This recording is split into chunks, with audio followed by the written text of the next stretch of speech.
जय हिंद फ्रेंड्स, नमस्ते। आप देख रहे हैं समाधान स्टडी और आप सभी का स्वागत है इस समाधान स्टडी यूट्यूब चैनल में।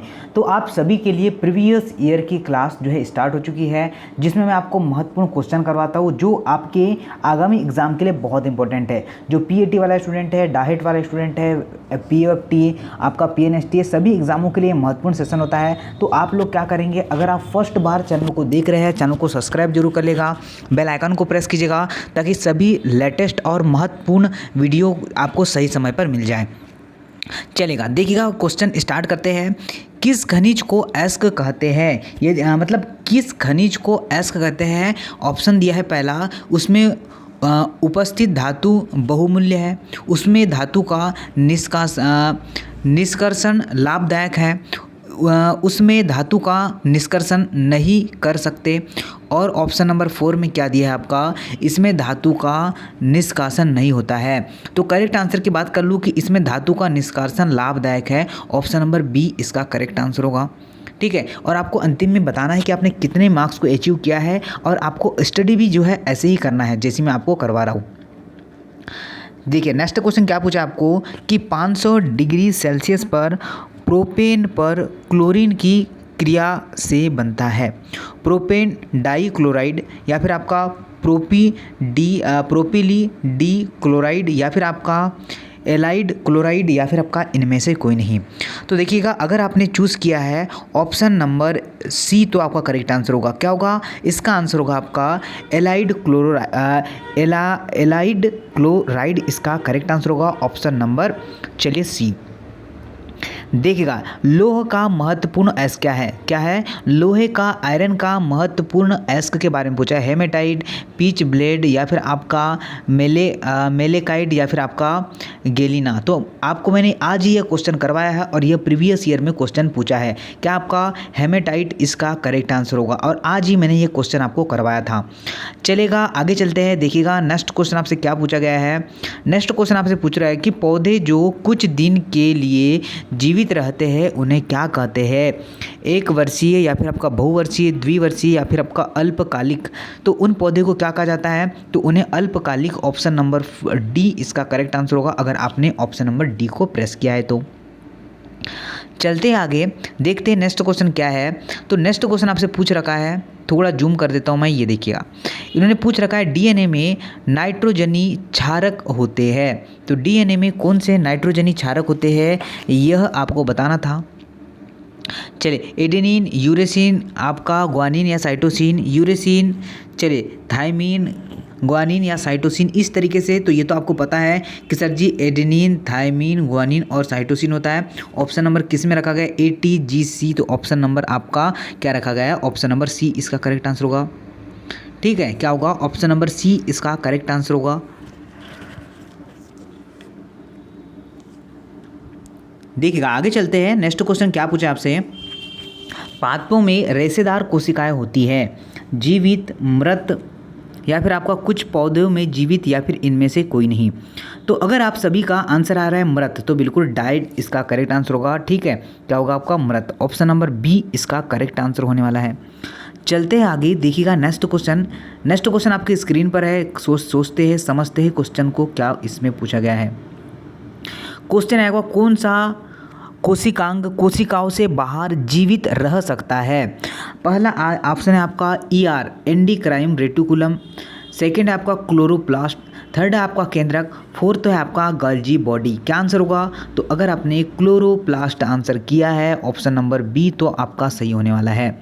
क्या कहा मैंने? ऑप्शन नंबर बी इसका करेक्ट होने वाला है। अगर बी आपने चूज़ किया है तो बहुत सही आंसर है आपका। आगे चलते हैं, देखिएगा नेक्स्ट, वह प्रक्रिया जिसमें अतिरिक्त ऊर्जा का क्षय प्रकाशीय तरंगों द्वारा होता है कहलाती है? प्रतिदीप्त, या फिर आपका फोटो फास्फोरिलेशन, या फिर आपका फोटो लाइसिस, या फिर आपका प्रकाशीय ऑक्सीकरण। क्या आंसर होगा? तो देखिएगा, अगर आपका चूज़ किया है प्रकाशीय ऑक्सीकरण तो बिल्कुल सही होने वाला है। ऑप्शन नंबर क्या है? डी इसका करेक्ट आंसर है। चलेगा, बढ़ते हैं आगे। नेक्स्ट क्वेश्चन देखते हैं, क्या नेक्स्ट क्वेश्चन पूछा गया है आपसे।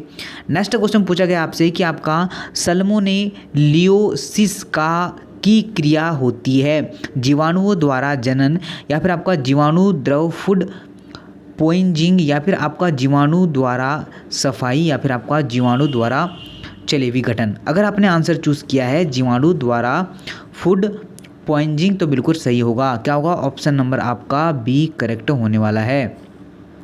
आगे चलते हैं, देखिएगा नेक्स्ट क्या आपका, तो नेक्स्ट आपसे पूछा है क्या है कि आपका कैलिप्ट्रा ऐसी संरचना होती है जिसका निर्माण होता है आर्किगोनिया की वेंटर से, या फिर आपका ऑप्शन नंबर बी एंथीरिडिया के आधार भाग से, या फिर आपका कैप्सूल के मध्य भाग से, या फिर आपका पत्तियों के आधार भाग से।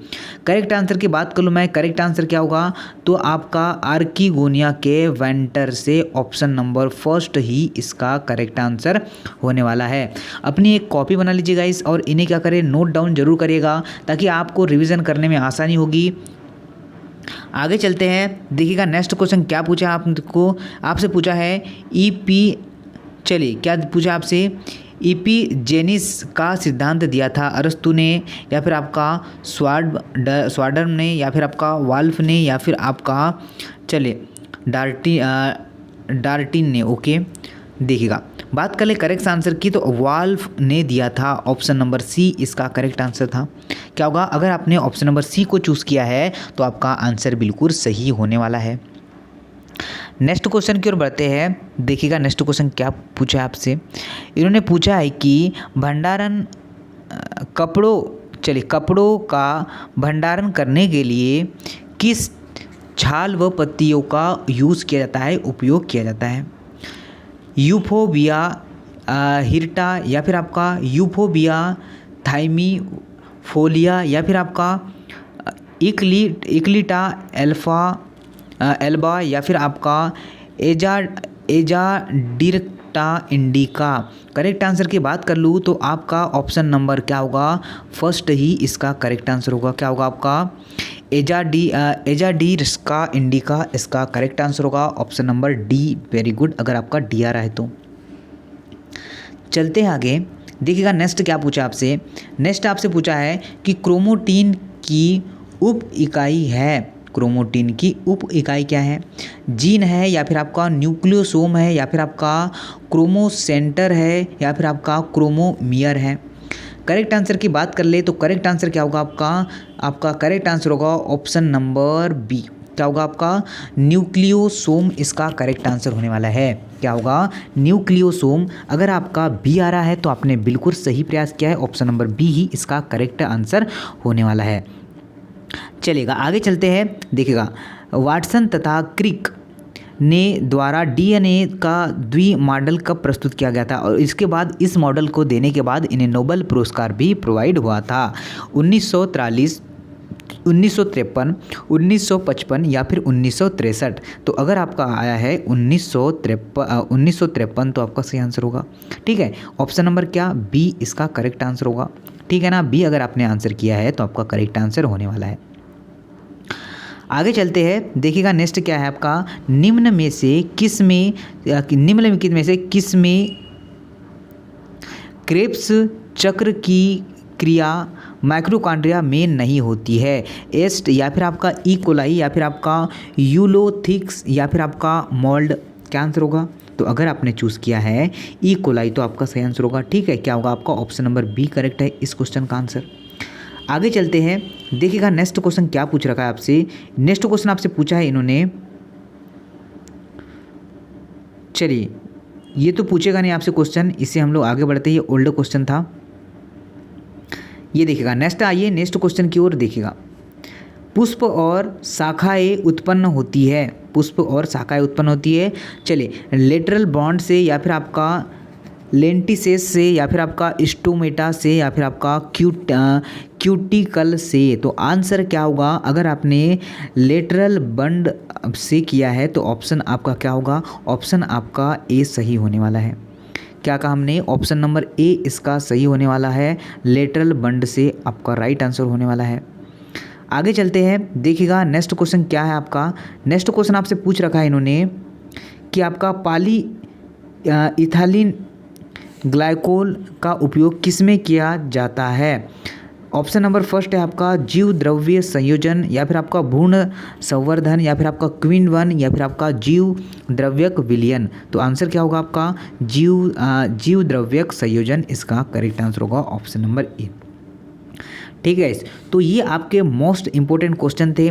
तो हम लोग जो है आपको पता है 15+ ही क्वेश्चन करते हैं और ये क्वेश्चन आपके लिए बहुत इंपॉर्टेंट है। अगर आपको सेशन अच्छा लगा तो सेशन को शेयर कीजिएगा, सेशन को लाइक कीजिएगा और सेशन को अधिक से अधिक विद्यार्थियों तक शेयर कीजिएगा। चलिए, जय हिंद, नमस्ते एंड वेलकम बैक।